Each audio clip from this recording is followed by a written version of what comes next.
Good evening everyone. Parliament के परिसर से मैं अभी सीधे लाइव कर रही हूँ फेसबुक लाइव के माध्यम से।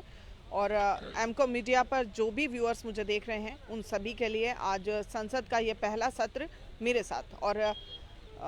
संसद के इस पहले सत्र में पहला दिन जब विंटर सेशन स्टार्ट हो रहा है, तो आप सभी को मैं ये बता दूं कि आज का दिन काफ़ी रोमांचक रहा है और सभी के लिए आकर्षण का केंद्र भी रहा है, क्योंकि कोविड के इस काल के बाद से जब भी हमारी वर्चुअल पार्लियामेंट हुई है तो उसमें कृषि जो कानून लाए गए थे, यानी कि एग्रीकल्चर लॉ जो नए बनाए गए थे, उनमें खासा तब्दीलियां या उनको रद्द कराए जाने की लड़ाई ज़ोर शोर से देश भर में चली आ रही थी। क्योंकि एक ऐसी व्यवस्था, एक ऐसा ढांचा जिस पर सभी लोग ये चाहते थे कि इसमें बदलाव होने चाहिए, परंपरागत तरीके से या पुराने पद्धति पर, जब ओल्ड जो हमारे मेथड से जिस पर बाजार अभी हमारे निर्धारित हैं, तो इसमें पूरी तरह से सभी ये चाहते हैं कि उसी स्वतंत्रता के साथ में किसान जो कृषि करता आ रहा है उसी तरह से कृषि करता रहे, ताकि वो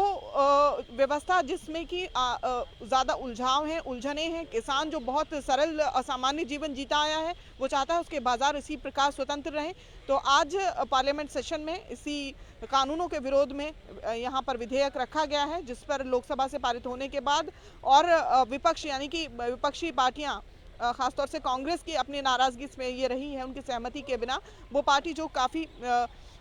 वर्षों पुरानी पार्टी है, 150 वर्ष से अधिक पुरानी पार्टी है, उस पर उनकी तरफ से कोई सहमति नहीं ली गई है इन कानूनों को, इन बिलों को आनन फानन में। और जिस तरह पारित कर दिया गया, सहमति दे दी गई है सत्ता पक्ष की तरफ से। तो आज पहले दिन जब लोकसभा से ये कानून पारित होने के बाद, विधेयक पारित होने के बाद कि कृषि कानून रद्द कर दिए जाएं, तो राज्यसभा में जब ये पहुंचे हैं तो खासा हंगामा रहा है, जिसमें उपसभापति हरिवंश के ऊपर कागज़ के गुल्ले या जो ये कह सकते हैं कि जिस तरह कानूनी कार्रवाई जो कानूनी मतलब विधि के दौरान जो एक प्रक्रिया है जिसको निष्पादित किया जाना चाहिए, सदन की अपनी जो गरिमा है उसे बनाए रखने के लिए जिस तरह से व्यवहार होना चाहिए, जो आचरण एक एमपी का होना चाहिए, वो वहाँ दिखाई नहीं दिया है। तो साफ तौर पर उपसभापति के साथ में जिस तरह से व्यवहार उनका रहा है, तो सभापति एम वेंकैया नायडू की तरफ से ये फैसला लिया गया है कि ये जो 12 सांसद हैं, जिसमें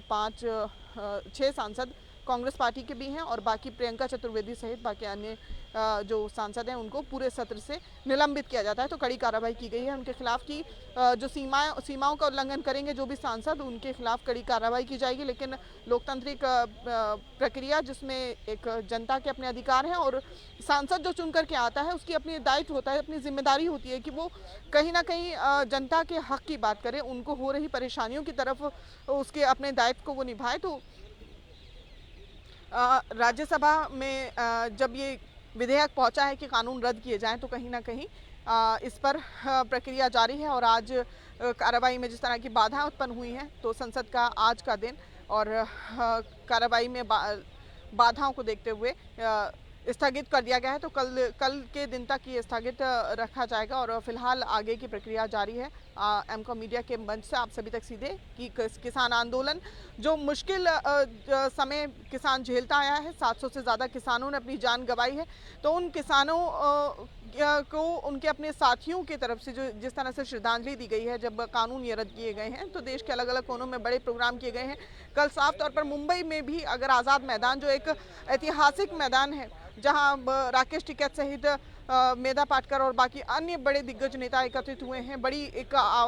संख्या में आपको वहां किसानों के पक्ष में सभी खुद किसान भी वहां मौजूद रहे हैं कि ये संसद के सत्र से पहले यहाँ पर कार्रवाई होनी चाहिए और ये कानून रद्द किए जाने चाहिए। इस तरफ सभी ने अपनी सहमति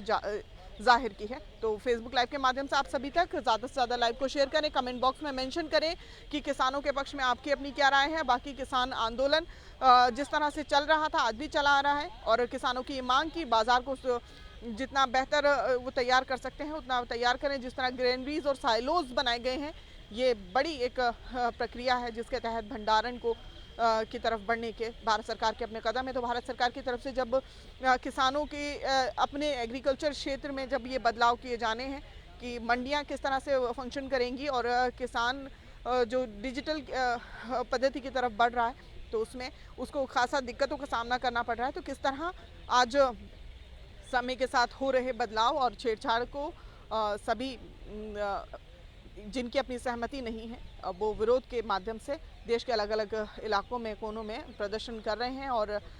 विभिन्न जो किसान दल हैं, 500 से अधिक अपने किसान दल हैं, वो लोग इस पर अपनी प्रतिक्रिया जाहिर कर रहे हैं। और कुशल नेतृत्व में अगर आप देखेंगे तो हरियाणा से गुरनाम सिंह चन्नूनी और बाकी अन्य बड़े नेता जो साफ तौर से बड़ी भूमिका अपनी निभा रहे हैं कि किसान आंदोलन को यहाँ पर सरकार के बीच स्थापित किया जाए। और हरियाणा जिसकी अपनी अहम भूमिका आरंभ से दिखाई जा रही है कि जब पंजाब से आंदोलन की एक मशाल जली थी तो वो कदम आगे बढ़ करके हरियाणा से होता हुआ दिल्ली की सरहद तक पहुंचा है। तो किसान किन हालातों में पहुंचा है, प्रशासन के साथ में उसने विभिन्न प्रकार की अड़चनें भी सही हैं और ज़्यादा से ज़्यादा वो ये चाहता है कि उसको उसकी स्वतंत्रता और उसके अपने परंपरागत तरीके उसमें छेड़छाड़ ना की जाए। अगर नई पद्धति की तरफ भी जाना है, क्योंकि जो हमारी एक बड़ी युवा आबादी है उसके लिए रोज़गार की भी एक किल्लत है, तो ज़्यादा से ज़्यादा लोगों को इसमें जोड़ा जाए, लेकिन उसके लिए अलग तरीके हो सकते हैं। अब वो तरीके किस तरह से निर्धारित किए जाएंगे, इस पर सभी लोग साझा विचार कर रहे हैं। और भविष्य में जब जहाँ बक्सर और कैमूर में अगर आप देखेंगे तो जो बड़ी ग्रैंडरीज और साइलोस तैयार किए गए हैं पायलट प्रोजेक्ट के तौर पर, तो उन पर भी उनकी प्रतिक्रियाएं कि किस तरह से भंडारण भविष्य में सहेजेगा और सरकार के अपने दायित्व जिन्हें पूरा करने की उसकी जिम्मेदारी है वो किस हद तक पूरा कर पा रही है। तो यहाँ प्रतिशत और अनुपात जहाँ फसल के अपने दामों को लेकर जब जनता के बीच में ये मुद्दे पहुँच रहे हैं तो जनता की तरफ से जो जिस प्रकार के अपनी प्रतिक्रिया आ रही है या जो संवेदना किसान प्रधानमंत्री मोदी की तरफ से एक्सपेक्ट कर रहे हैं, तो कहीं ना कहीं इसमें काफ़ी ये कहें कि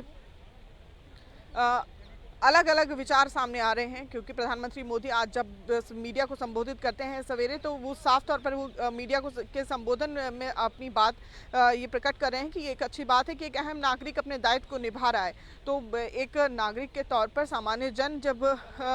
सरकार से गरीब कल्याणकारी योजनाओं के तहत जब उसको सपोर्ट मिल रही है कि वो उसके अपनी जो संवेदना है सरकार तक पहुंच रही है और सरकार उसके रिवर्ट एक कदम बढ़ा रही है, तो कहीं ना कहीं एक स्वतंत्र लोक राष्ट्र की ये वो तस्वीर है जिस संवैधानिक प्रक्रिया के तहत सभी ने वर्ष 1947 में या 1950 में या उससे पहले जब 26 नवंबर के दिन आपने जब संवैधानिक दिवस मनाया, उस दिन आपने इतिहास से संविधान के उन पन्नों में आपने दर्ज किया था जब संविधान सभा ने जब ये पूरी प्रक्रिया ये समझाई थी या ये नियोजन तैयार किया था कि किस तरह के नियम होंगे, किस तरह से किन सिद्धांतों पर ये लोक राष्ट्र और हित यहाँ पर निर्धारित किया जाएगा। तो फिलहाल आज के संसद का शीत सत्र आरंभ है और जिस तरह सामान्य से इतने यहाँ पर आज फैसले लिए जाने हैं, तो निश्चित ही सदन की कार्रवाई में भी अलग अलग प्रक्रिया और स्थिति उत्पन्न हुई है। तो वो बात में आपके साथ में कि उपसभापति के साथ में जब अप्रिय घटनाएं घट रही थी सदन की कार्रवाई के दौरान, तो कहीं ना कहीं यहाँ पर आहत जो जब अमर्यादित शब्द या जिस तरह की स्थिति उत्पन्न हो रही थी, तो इस पर सभापति की तरफ से एम वेंकैया नायडू राज्यसभा सभापति की तरफ से वो फैसले लिए गए हैं जिससे कि सत्र से बाहर संपूर्ण सत्र से बाहर कर दिया गया है। तो कड़ी कार्रवाई के साथ में इस शीत सत्र का आरंभ हुआ है। निश्चित ही ये सत्र इस बार ऐतिहासिक कदम उठाएगा और जिस तरह पहले ये कानून लाए गए थे कि ये कृषि के क्षेत्र में बदलाव किए जाएंगे, तो इस बार भी इन बदलावों को एक नई दिशा मिलेगी। तो फिलहाल पार्लियामेंट परिसर के बाहर भी मैं मौजूद हूँ और आप सभी के साथ सीधे इस वक्त के अपडेट एमकॉम मीडिया के लिए मैं अस्मा, धन्यवाद।